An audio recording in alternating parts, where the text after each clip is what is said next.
എന്താ സൂര്യചേട്ട പ്രാർത്ഥിക്കുന്നേ? ശക്തി അവൻ പ്രാർത്ഥിക്കുന്നുണ്ട് ചോദിച്ചു. ഏയ് ഒന്നുമില്ല, എല്ലാം ശുഭമായിട്ട് നടന്നാൽ മതിയായിരുന്നു പറഞ്ഞതാ. എന്ത് നടക്കുന്ന കാര്യ? ശിവ ചോദിച്ചുകൊണ്ട് അങ്ങോട്ടേക്ക് വന്നു. ഏയ് തടിയൊക്കെ കൂടി, രാവിലെ നടക്കാൻ പോകണമെന്ന് പറഞ്ഞതാ. അതിന് നടന്നാൽ മാത്രം പോരാ, തീറ്റയും കൂടെ കുറയ്ക്കണം. അല്ല, ശിവേനോട് എന്തോ ചോദിക്കുന്നൊക്കെ ഇവിടെ നേരത്തെ ഒരാൾ പറഞ്ഞു കേട്ടിരുന്നല്ലോ ശക്തി. മാളു ശക്തിയോട് സൂരജിനെ നാക്കി ചോദിച്ചു. എന്താടാ എന്താ എനിക്കെന്നോട് ചോദിക്കാനുള്ളത്? ശിവയുടെ ചോദ്യം കേട്ടപ്പോഴേ സൂരജൻ ഞെട്ടി. പിന്നെ അഭിമാനല്ലേ വലുതെന്ന് കരുതി അവനോട് ചോദിക്കാനായി പോയി. ഒരു സെക്കൻഡ് ഒന്ന് നിന്നു, പിന്നെ ശക്തിയോടായി പോയി ചോദിച്ചു. അതെ വാവാച്ചി, അവൻ തല്ലിയിട്ട് എങ്ങനെ ഉണ്ടായിരുന്നു? നല്ല വേദന ഉണ്ടായിരുന്നോ? ഏയ് ഒരു ഉറുമ്പടിക്കുന്ന വേദന ഉണ്ടായിരുന്നുള്ളൂ. അല്ലേ വാവാച്ചി? നീ ബോഡി മാറത്തെ, നിന്നോട് ആരെങ്കിലും ചോദിച്ചോ? പിന്നെ ഒരു ഇരുമ്പൊലൊക്കെ എടുത്ത് മുഖത്ത് അടിയിട്ട് എങ്ങനെ ഉണ്ടാകുന്ന അവളോട് ചോദിക്കണം. കണ്ടാലറിയില്ലേ, രാത്രിയായപ്പോൾ മുഖം കാണായിരുന്നു, നീരൊക്കെ വന്ന്. ഈശ്വര, അങ്ങനെയൊക്കെ ആയോ? അപ്പൊ അതുപോലൊന്നും എനിക്ക് കിട്ടിയാലും എൻ്റെ അവസ്ഥ അതായിരിക്കും അല്ലേ? അത് സാരമില്ല, ഒരു തല്ലല്ലേ, ആത്മാർത്ഥമുള്ള കൂട്ടുകാരൻ തരുന്നല്ലേ, 2 കൈ നീട്ടി അങ്ങ് സ്വീകരിക്കണം. അങ്ങനെയാ ആണുങ്ങൾ. സൂരജ് മാളുവിനെ നോക്കി പല്ലടിച്ചു, പിന്നെ ശിവയ്ക്ക് നേരെ തിരിഞ്ഞു. എടാ നിനക്ക് തല്ലണമെന്നുണ്ട് ഈ പോത്തിനിട്ട് കൊടുത്തുകൂടായിരുന്നോ? പാവ എൻ്റെ പങ്ങളെ തല്ലണായിരുന്നോ? സൂരജ് മാളുവിനെ ചൂണ്ടിക്കാണിച്ചുകൊണ്ട് ചോദിച്ചു. പന്നി, നിനക്ക് ഞാൻ വെച്ചിട്ടുണ്ടാ, എനിക്ക് തള്ളിയിട്ടായിട്ട് നിനക്ക് സഹിക്കുന്നില്ല അല്ലേ? മാളു അവനെ നോക്കി പിറുവിരുത്തു. അപ്പൊ ശരിയേ, ഞാൻ പിന്നെ വരാം. ശിവ, ഞാൻ ഹോസ്പിറ്റലിലേക്കാണ് പോകുന്നത്. ആരെയൊന്നും പറയാൻ സമ്മതിക്കാതെ സൂരജ് ബൈക്കെടുത്ത് സ്കൂട്ടായി. വാവേ, റൂമിലേക്ക് വന്ന് വരുന്ന കഴിക്കും. എനിക്ക് ഓഫീസിലേക്ക് ഹോസ്പിറ്റലിലേക്ക് പോകാനുണ്ട്, വേഗം വാ. ഞാൻ പിന്നെ കഴിച്ചോളാം ദേവേട്ടാ, ഏട്ടാ ഓഫീസിൽ പോയിക്കോ. വാവേ വെറുതെ എന്നെ ദേഷ്യം പിടിപ്പിക്കില്ലേ, ഞാൻ എടുത്തുതരാം, ഇങ്ങ് വാ. ശരി, വെറുതെ ഭ്രാന്തി കയറ്റണ്ട. ശക്തി മാളുവിനെ ഒന്ന് കൂർപ്പിച്ച് നോക്കി. എന്നെ പിന്നെ നോക്കാൻ വാവാച്ചി, വേഗം ചെല്ല്, അല്ലെങ്കിൽ അങ്ങനെ പിന്നെയും തുടങ്ങും. നേരത്തെ ഇവിടെ കഴിഞ്ഞതിൻ്റെ കലിപ്പ് മാറിയിട്ടില്ലെന്ന് തോന്നുന്നു, മുഖം കണ്ടില്ലേ? വേഗം ചെല്ല്. ശക്തി എണീറ്റ് അവൻ്റെ കൂടെ മുകളിലേക്ക് പോയി. ശിവ അവൾക്കുള്ള മരുന്നൊക്കെ എടുത്തു കൊടുത്തു. ശക്തി അതൊക്കെ വാങ്ങി കഴിച്ചതിന് ശേഷം താഴേക്ക് പോകാനായി നടന്നപ്പോഴേക്കും ശിവ അവൾ അരിയിലൂടെ വട്ടം പിടിച്ച് ദേഹത്തോട് ചേർത്ത് നിർത്തി. എന്താ എൻ്റെ പെണ്ണൊന്നും മിണ്ടാതെ പോകുന്നേ? വിട്ടേ ദേവേട്ടാ, ഞാൻ താഴേക്ക് പോട്ടെ. കാര്യം പറയടി. ഒന്നുമില്ല. പിന്നെ വഴക്ക് പറഞ്ഞാണോ ഈ മൗനം? സോറി, നീ അവരെ സപ്പോർട്ട് ചെയ്ത് പറഞ്ഞിട്ടല്ലേ വഴക്ക് പറഞ്ഞേ? ഏട്ടൻ എന്തിനാ ഇങ്ങനെ ചൂടാവുന്നത്? അവരെന്താണെന്ന് വെച്ചാൽ പറഞ്ഞു പോയിക്കോട്ടെ. പിന്നെ എനിക്ക് എന്തിനാ ഇത്ര സ്വത്ത്? എനിക്ക് ഏട്ടന് നമ്മുടെ കുടുംബം എല്ലാം മതി. അവർക്ക് എന്താണ് വേണ്ടതെന്ന് വെച്ചാൽ കൊടുത്തേക്ക്. സ്വത്താണ് ഏട്ടൻ ഒരു മനുഷ്യനെ ഏറ്റവും വലുത്. ഒരിക്കലും അല്ല.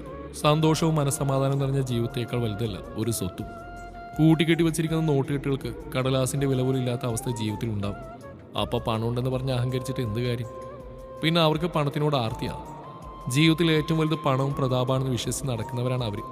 അങ്ങനെയുള്ളവർക്ക് ഇട്ടുകൊടുക്കാനുള്ളതല്ല ഞാൻ സമ്പാദിച്ചുണ്ടാക്കിയത്. നമുക്ക് ചെയ്യാൻ പറ്റുന്ന ഒട്ടേറെ കാര്യങ്ങളുണ്ട് മോളെ. ഒരു നേരം ഭക്ഷണത്തിനായി കഷ്ടപ്പെടുന്നവരുണ്ട് ഈ സമൂഹത്തിൽ.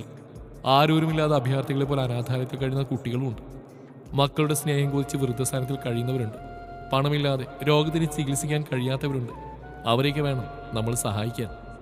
എല്ലാ മാസവും ഞാനൊരു തുക ഇതിലേക്ക് മാറ്റിവെക്കാറുണ്ട്. അത് ഇന്ന് വരെ നഷ്ടമായിട്ട് എനിക്ക് തോന്നിയിട്ടില്ല. കാരണം അതിനുശേഷം വെച്ചടി കയറ്റമില്ലാതെ വേറൊന്നും എൻ്റെ ജീവിതത്തിൽ ഉണ്ടായിട്ടില്ല. ഇപ്പോഴും ദേവകിലെ 10 തലമുറ കഴിയാനുള്ള സ്വത്ത് ഇവിടെ ഉണ്ട്. എൻ്റെ മോളിതറിഞ്ഞ എല്ലാ മാസവും ഞാൻ മാറ്റിവെക്കുന്ന ആ തുക കൂട്ടാനല്ലാതെ കുറയ്ക്കാനൊരിക്കലും ശ്രമിക്കില്ലെന്ന് എനിക്കറിയാം. അതാണ് നിൻ്റെ മനസ്സിൻ്റെ നന്മ. പിന്നെ ഞാൻ എൻ്റെ ജീവിതത്തിൽ ഒരേ ഒരു സ്വത്ത് മാത്രമേ ആഗ്രഹിച്ചിട്ടുള്ളൂ. അതിപ്പോൾ എൻ്റെ കൈക്കുള്ളിലുണ്ട്. അത് മാത്രം മതി എനിക്ക് ജീവിക്കാൻ, എൻ്റെ പ്രാണൻ നിലനിർത്താനുള്ള ജീവവായു. ഇനി നീ പറ, പണത്തിന് ആർത്തിമൂത്ത് എന്തും ചെയ്യാൻ നടക്കുന്നവർക്കാണോ അത് അർഹതയുള്ള കൈകളിലേക്കാണോ നമ്മളത് നൽകേണ്ടത്? ശക്തി ശിവയെ തന്നെ നോക്കിയെന്ന് കുറച്ചു നേരം അവൾ അവനെ കെട്ടിപ്പിടിച്ചു. അവളുടെ കണ്ണുകൾ നിറഞ്ഞൊഴുകി. അവൾ മുഖമുയർത്തി ശിവയെ നോക്കി. എന്താടി വണ്ണേ? അവൾ അവൻ്റെ കാൽ കയറി നിന്ന് മുഖമാകെ ഉമ്മ കൊണ്ട് മൂടി. ശിവ അവളെ കെട്ടിപ്പിടിച്ച് നിന്നു. എനിക്ക് ഒത്തിരി അഭിമാനം തോന്നും. അഭിമാനം മാത്രമല്ല, അഹങ്കാരം. ഈ ദേവൻ എൻ്റെ മാത്രമല്ലേ എന്ന് ഓർത്ത്. ശിവ ചിരിച്ചുകൊണ്ട് അവൾ ഒന്നുകൂടെ ചേർത്ത് പിടിച്ചു. പക്ഷെ ഞാൻ ദേവേട്ടനോടും മിണ്ടില്ല കേട്ടോ. അവൾ അവൻ്റെ അടുത്തുനിന്ന് മാറിയിട്ട് പറഞ്ഞു. അതെന്താ? എന്നെ വഴക്ക് പറഞ്ഞില്ല. അവ പ്രായശ്ചിത്തം ചെയ്യണം. ശരി, ചെയ്യാലോ. എന്ത് പ്രായശ്ചിത്തമാണ് ചെയ്യേണ്ടത്? അവൻ മീശ വിരിച്ച് അവളുടെ അടുത്തേക്ക് നടന്നു. ശക്തി ഒരു കൈ കൊണ്ട് അവനെ തടഞ്ഞു. നിന്റെ പിണക്കം മാറ്റി തരാടി. അവനവളുടെ മേലേക്ക് മെല്ലെ അമർന്നു. ദേവേട്ട, ഓഫീസിൽ പോകാനുള്ളതാ, വെറുതെ ലേറ്റ് ആവണ്ട, മാറിക്കേ. അവനവളുടെ കവിളിൽ ചുംബിച്ചിട്ട് ഷർട്ട് മാറി. എന്നിട്ട് പറ, എന്ത് പ്രാവശ്യത്ത ഞാൻ ചെയ്യേണ്ടത്? അത് എനിക്ക് വരുമ്പോൾ ഒരു ഐസ്ക്രീം കൊണ്ടുവരണം. ഐസ്ക്രീമേ പിന്നെ ഏട്ടൻ കൊണ്ടുവരാം കേട്ടോ. ഇന്നലെ രാത്രി മോൾക്ക് മനസ്സിലല്ലേ, ഇനി തണുപ്പുള്ള കൂടെ കഴിച്ചിട്ട് വയ്യാതായാലോ? എനിക്ക് കുഴപ്പമൊന്നുമില്ല, ഏട്ടൻ കൊണ്ടുവരണം പ്ലീസ്. ശരി. ഏട്ട ഉച്ച കഴിക്കാൻ വരുമോ? നോക്കട്ടെ മോളെ, ആകെ തിരക്കാ. എത്ര തിരക്കാണെങ്കിൽ ഭക്ഷണം കഴിക്കാതെ ഇരിക്കരുത് കേട്ടോ. ഡ്രൈവറുടെ കയ്യിൽ കൊടുത്തു വിടാൻ ഫുഡ്. ആയിക്കോട്ടെ. പിന്നെ ഏട്ടാ, എനിക്കും മാളുവിന് സൂര്യചേട്ടനും കുറച്ച് ജോലിയുണ്ട്. അതുകൊണ്ട് സൂര്യചേട്ടൻ ഉച്ചയ്ക്ക് ശേഷം ലീവ് കൊടുക്കണേ. എന്ത് ജോലിയാ? അത് പിന്നെ പറയാം, ഇപ്പൊ ചോദിക്കരുത് പ്ലീസ്. ശരി. പിന്നെ അതുങ്ങളുടെ കൂടെ കൂടി കുഴപ്പമൊന്നും ഉണ്ടാക്കി വെക്കരുത്. രണ്ടും കൂടിയാ വീട് മറിച്ചിടും. അമ്മാതിരി സാധനങ്ങളാ. അത് കേട്ടപ്പോൾ ശക്തിയും ചിരിച്ചു. പിന്നെ വാവേ, ഇവിടെ അടങ്ങിയിരുന്നോണം, പുറത്തേക്കൊന്നും പോകരുത്. പിന്നെ ഭക്ഷണമെല്ലാം അമ്മ തരും. എന്താവശ്യമുണ്ട് എന്നെ വിളിക്കണം, കേട്ടല്ലോ? ഓ ആയിക്കോട്ടെ. അപ്പൊ ശരി, എന്നാ ഞാൻ ഇറങ്ങട്ടെ. ദേവന്റെ സ്വന്തം ശക്തി തമ്പുരാട്ടി. അവൻ അവളുടെ നെറുകിലൊന്ന് അമർത്തി ചുംബിച്ചു. ശക്തി അവന്റെ കവിളിൽ ഉമ്മ കൊടുത്തു. അവനൊരു കയ്യിൽ അവളെയും മറ്റേ കയ്യിൽ ലാപ്ടോപ്പ് ഫയലുകളും എടുത്ത് നടന്നു. ദേവേട്ട ഇറക്കിക്ക്, ഞാൻ നടന്നോളാം. ആട്ടെങ്കി നിൽക്കടി. ശക്തി അവന്റെ മുഖത്തേക്ക് കൂർപ്പിച്ച് നോക്കി. അവൻ ചുണ്ടുകൊണ്ട് ഉമ്മ എന്ന് കാണിച്ചു. ശക്തി ചിരിച്ചുകൊണ്ട് അവന്റെ മീശ പിരിച്ചു വെച്ചു. അവൻ താഴെത്തിയിട്ടാണ് അവൾ ഇറക്കിയത്. ഉച്ച കഴിഞ്ഞ് സൂര്യചെത്തി. അവർ മുകളിലെ റൂമൊക്കെ ഡെക്കറേറ്റ് ചെയ്തു. ശക്തിക്ക് ഗോൾഡിന്റെ ലോക്കറ്റ് കൊടുത്തു.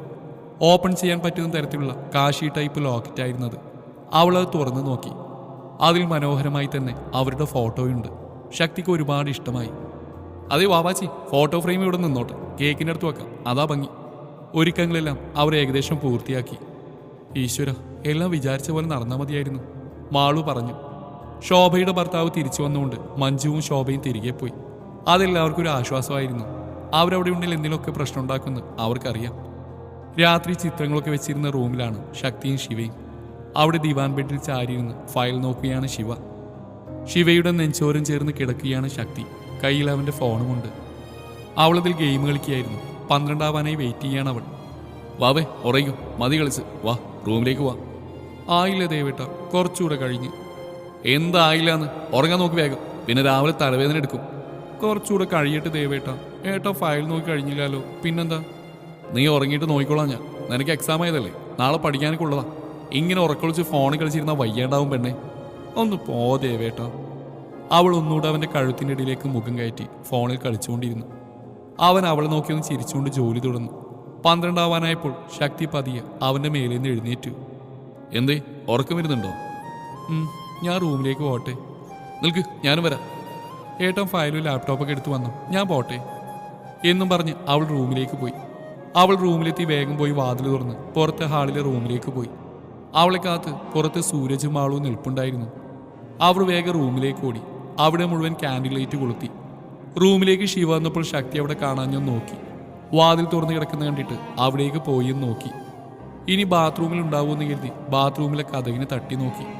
റെസ്പോൺസ് ഇല്ലാത്തതുകൊണ്ട് കതക് തുറന്നു നോക്കി. അവിടെയൊന്നും അവളെ കാണാഞ്ഞ് അവൻ റൂമിന്റെ വാതിലിന്റെ അവിടേക്ക് നടന്നു. അവനൊന്ന് പേടിച്ചു. വാവേ. ആ ദേവേട്ടാ. ശക്തിയുടെ ശബ്ദം കേട്ടപ്പോൾ അവനൊന്ന് സമാധാനായി. നീ എവിടെയാ? അവൻ അതും ചോദിച്ച് പുറത്തേക്ക് ഇറങ്ങി. ഹാളിൽ മൊത്തം ഇരുട്ടായിരുന്നു. ഹാളിന്റെ അറ്റത്തുള്ള റൂമിൽ നിന്നും വെളിച്ചം പുറത്തേക്ക് വരുന്നുണ്ട്. ദേവേട്ടാ ഇങ്ങോട്ട് വാ. ആ റൂമിന്റെ ഉള്ളിൽ നിന്ന് ശക്തി വിളിച്ചു. അവൻ അങ്ങോട്ടേക്ക് നടന്നു.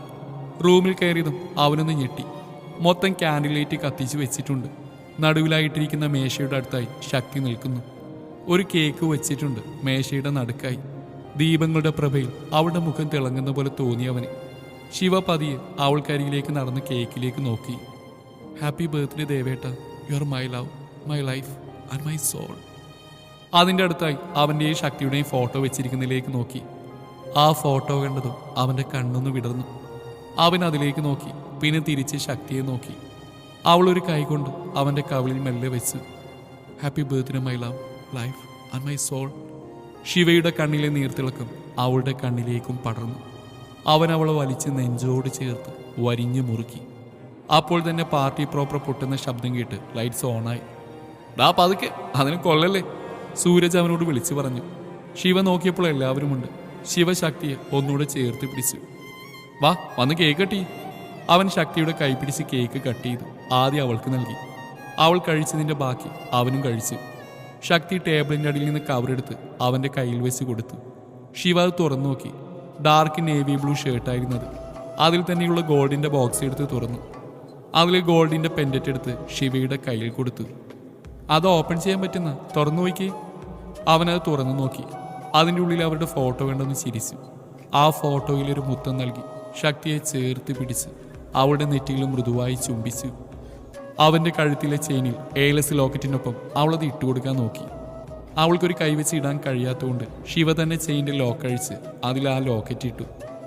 എന്നാലും ഭർത്താവിന് ഗിഫ്റ്റ് വാങ്ങിക്കാൻ പോയതിന് ഇങ്ങനെ തല്ലു വാങ്ങിക്കൂട്ടി ആദ്യത്തെ ആളാവും വാവാച്ചി. മാളു പറഞ്ഞു കേട്ട് ശിവ അവളെ ചോദ്യഭാഗത്തിൽ നോക്കി. എന്താ നോക്കുന്നേ? എൻ്റെ ദേവേട്ടൻ ഞാൻ തന്നെ പോയി ഗിഫ്റ്റ് വാങ്ങണമെന്നൊക്കെ പറഞ്ഞ് പോയതാന്ന്. വന്നപ്പോൾ നല്ല അസ്ഥയിൽ ഗിഫ്റ്റ് കിട്ടിയത് അവൾക്കും. അടിച്ചതിനെ ശരിയാക്കി കളഞ്ഞില്ലേ? ശിവയ്ക്കെന്തോ മാളു പറഞ്ഞു കേട്ട് നെഞ്ചിൽ വല്ലാത്തൊരു ഭാരം പോലെ തോന്നി. എൻ്റെ മോൾ എനിക്ക് വേണ്ടി, പക്ഷെ ഞാൻ അവളെ. അവനാകെ വല്ലാതെയായി. ഇത് മനസ്സിലായ ശക്തി അവൻ്റെ നെഞ്ചോരം ചേർന്ന് നിന്നു. ശിവ അവളുടെ മുഖം കൈക്കുമ്പിളിലെടുത്ത് 2 കവിളിലും ചുംബിച്ച് നെഞ്ചോട് ചേർത്ത് പിടിച്ചു. അതെ, മതി മതി, ഞങ്ങളെല്ലാവരും ഇവിടെയുണ്ട്, റൊമാൻസൊക്കെ പിന്നെ. സൂരജ് പറഞ്ഞു കേട്ട് ശക്തി വേഗം മാറി നിന്നു. ശിവയ്ക്ക് എന്നാൽ അതൊരു കുഴപ്പമേ അല്ലായിരുന്നു. ദേവേട്ട, എല്ലാവരും കേക്ക് കൊടുക്ക്. ശക്തി പറഞ്ഞു കേട്ട് ശിവ വന്ന് കേക്ക് കട്ട് ചെയ്ത് എല്ലാവർക്കും കൊടുത്തു. അച്ഛനും അമ്മയും അവന് മധുരം നൽകി. അപ്പോഴേക്കും മാളുവും സൂരജും കേക്കിനുള്ള അടിയായി. ആർക്ക് വലിയ കഷ്ണം കിട്ടുമെന്നുള്ളതായി പ്രശ്നം. അവസാനം സൂരജ് മാളുവിൻ്റെ തലയിൽ പിടിച്ച് കേക്കിലേക്ക് കുത്താൻ നോക്കി. അപ്പോഴേക്കും മാളു അവിടുന്ന് ഒഴിഞ്ഞു മാറി ശക്തിയെ മുമ്പിലേക്ക് തള്ളി. സൂരജ് കറക്റ്റായി ശക്തിയുടെ മുഖം പിടിച്ച് അതിൽ കുത്തി. ശിവ ദേഷ്യത്തോടെ വിളിച്ചപ്പോഴേക്കും സൂരജും മാളു ഓടിക്കളഞ്ഞു. ശിവ ശക്തിയെ നോക്കിയപ്പോൾ അവന് ചിരിപൊട്ടിപ്പോയി. മുഖത്തും കവിളിലും മൂക്കിലും ചുണ്ടിലൊക്കെ കേക്കായിരുന്നു. ശിവ ചിരിക്കുന്നത് കണ്ട് അവൾ ദേഷ്യത്തോടെ അവനെ നോക്കി. അച്ഛാ! ശക്തി ശങ്കരനെ നോക്കി വിളിച്ചു. എന്റെ കൊച്ചിനെ കളിയാക്കുന്നോ? ലക്ഷ്മി അവളുടെ അടുത്തേക്ക് വന്നു. സാരല്ല, ആ സാധനങ്ങൾ എന്തെങ്കിലും പണിയൊപ്പിക്കുന്ന അമ്മക്ക് അറിയായിരുന്നു. അത് മോൾക്കായിപ്പോയി. അവർക്ക് അമ്മ കൊടുത്തോളാം, മോള് പോയി മുഖം കഴുകുക. ശക്തി ശിവയെ നോക്കി കണ്ണുരുട്ടി. അവൻ ചിരിച്ചുകൊണ്ട് അവളെ ചേർത്ത് പിടിച്ച് റൂമിലേക്ക് പോയി. മാളും സൂരജ് ഓടി വേറൊരു റൂമിലേക്ക് കയറിയിരുന്നു. സമാധാനമായല്ലോ, ഇനി ആ കാലിൻ്റെ അടുത്ത് കിട്ടുന്ന വാങ്ങിക്കോ. അതിന് തന്നോടാരാ എന്നെ കേക്കിലേക്ക് കുത്താൻ പറഞ്ഞു? എനിക്കല്ല, തനിക്കാ കിട്ടാൻ പോകുന്നു. മാളു അവനെ നോക്കി കൊഞ്ഞനെ കുത്തി പുറത്തേക്ക് നടന്നു. സൂരജ് പെട്ടെന്ന് തന്നെ അവിടെ അരയിൽ കൈ ചേർത്ത് തന്നിലേക്ക് അടുപ്പിച്ചു. മാളു വന്ന് അവൻ്റെ നെഞ്ചിൽ തട്ടി നിന്നു. അവൻ കുനിഞ്ഞു വന്ന് അവളുടെ കാതോരം പതിയെ ചുണ്ടു ചേർത്ത് വിളിച്ചു, അമ്മാളു. മാളുവിന് പെട്ടെന്ന് ഹൃദയമെല്ലാം ടപ്പാങ്കൂത്ത് ഡാൻസ് കളിക്കുന്ന പോലെ തോന്നി. നെറ്റിയിൽ വിയർപ്പ് കണങ്ങൾ പൊടിഞ്ഞു. സച്ചുവേട്ടാ, വിട്ടേ. അവൾ അവൻ്റെ അടുത്ത് കുതിരിമാറാൻ ശ്രമിച്ചു.